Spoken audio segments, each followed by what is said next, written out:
Okay, hello everybody. My name is Miss Amanda and I'm the Director of Education at the Art and Culture Center. We just want to share our activity for our Free Arts Family Day for this past month in March and tease a little bit about our activity for our upcoming Free Arts Family Day this month in April. Before I get started, I just want to thank the wonderfully generous folks at PNC and the City of Hollywood for making our monthly Free Arts Family Day possible.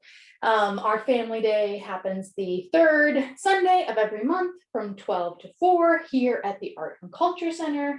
You and your family and friends are invited to come to the center, explore the galleries for no charge, and engage in a fun, interactive, STEAM-themed art activity. And each month since the pandemic started, we have created these videos so that people who maybe can't make it to the center still can participate and feel connected to the arts and to science. And so each of our activities generally uses easy to find materials that you might have at home. Today's activity is going to be very, very straightforward. And so I'm going to switch things around a little bit and introduce our activity, show you the materials that we used here at the center for our project, but you should feel inspired to use whatever materials you have available. And then as you're working on your art project, I'm going to tell you a little bit about why we chose the topic that we chose and a little bit of history behind kind of the relationship between science and art. So without further ado, our theme for March was Mad Scientist. March Mad Scientist. And so we use that inspiration to create our own kind of mad scientist puppet. Now, again, the materials that I'm going to show you are the ones that we use, but when you make a puppet, you really have basically the whole world at your fingertips in terms of the materials that you want to use. For our puppets, we just use your standard brown paper bag, right? We all know and love the ability. Oops, I just also dumped out all of the little decorations that we use. We all know the old trick, right? You can fold the paper bag and you have the built-in mouth. I like to actually draw the mouth here, maybe add some teeth, right? So you have this. Otherwise, if you don't have paper bags handy, old socks, of course, wonderful classic example of a perfect material to make a puppet out of. We also find wooden spoons if you have one of those, or any kind of stick that you can kind of just add basically anything you can add googly eyes to can become a puppet. I'm a very firm believer in that. So you'll have this we're using as our puppet base. We just gave everybody lots of different options. These are just construction paper strips. We've got some pom-poms, of course, the aforementioned googly eye, right? Just some very teeny tiny googly eyes. I don't even think you could see.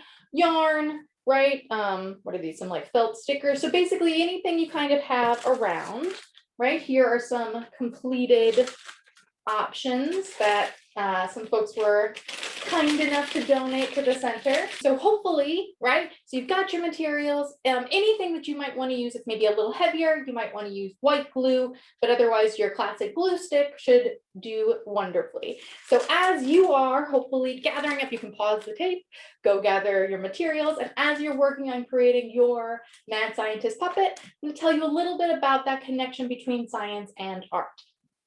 Now, here at the Art and Culture Center, right, we obviously care an awful lot about art, but we think that science is really important too.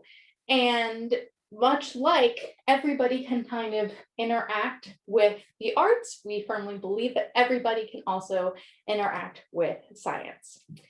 Now, everybody, when you think about a scientist, right, you probably think about somebody who looks like this, right? But scientists can look like all different types of things, right? These are all images of real scientists out working in the field. I mean, these ones are definitely just hanging out and posing, but just wanted to give you a sense of like, a scientist doesn't necessarily always mean a lab coat, you know, and a man very flustered with white hair looking like he's just survived an explosion or something, right? A scientist can look like you or me or anybody.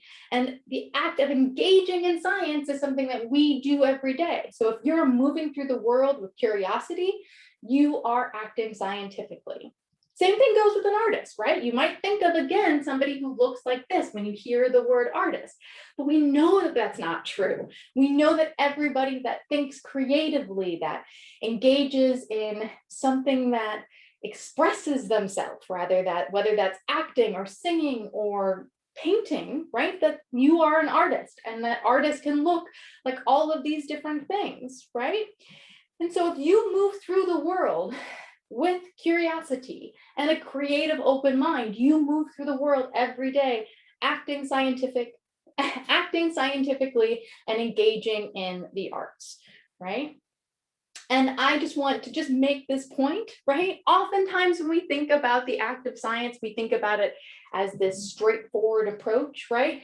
We ask a question, we move on to develop a hypothesis. But in truth, the act of science is messy, and we go back and forth and we bounce through these different things, right?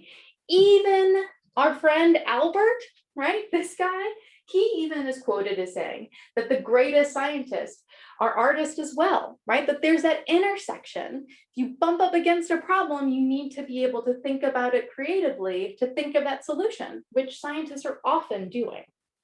Now, a few people that kind of ride that wonderful line between science and art through history, this fantastic woman is known as a naturalist, or somebody who studied nature, but she also did these incredible detailed drawings and beautiful drawings of the different natural things that she observed in the world.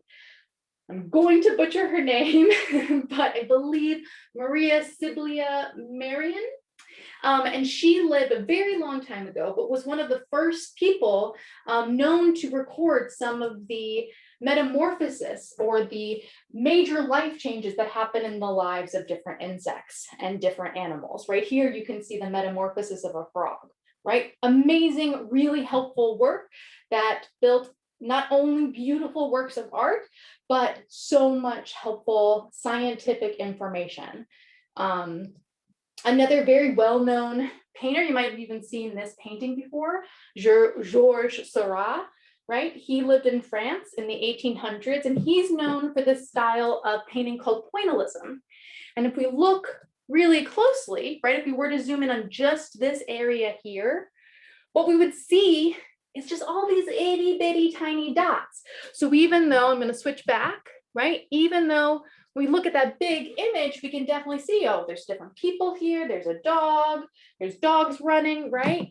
When we get really up close, it's hard to almost see what those larger images are, because they're made up of all of these tiny small dots, right? But that's, again, science working. Our optical, our eyes basically are doing all of this work of taking the optics of all of these separate dots and combining them into one image. And Serra knew that and is playing with that. Another artist, this is an artist who's working right now, a contemporary artist named Mantra, also from France.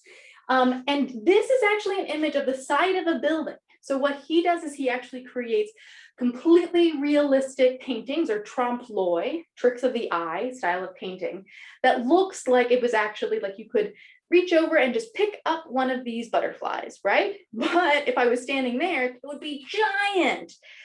And these are real scientific drawings of nature. And he talks a lot about how it was very formative for him growing up and being able to see nature, that it's, you know, a freeing experience to think about these things.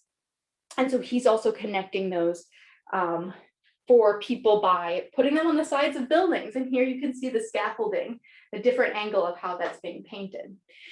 So again, so often we think science and art are two completely separate things, right? You hear people say it's not an art, it's a science, or vice versa, right? But the truth is that those two things really do work together. And I firmly believe that using both of those as we go out and engage in the world just makes us more connected to everything. So I hope you enjoyed this activity. I hope your mad scientist is coming along wonderfully. and that maybe you and your scientists go out and explore the world and maybe make some art about it.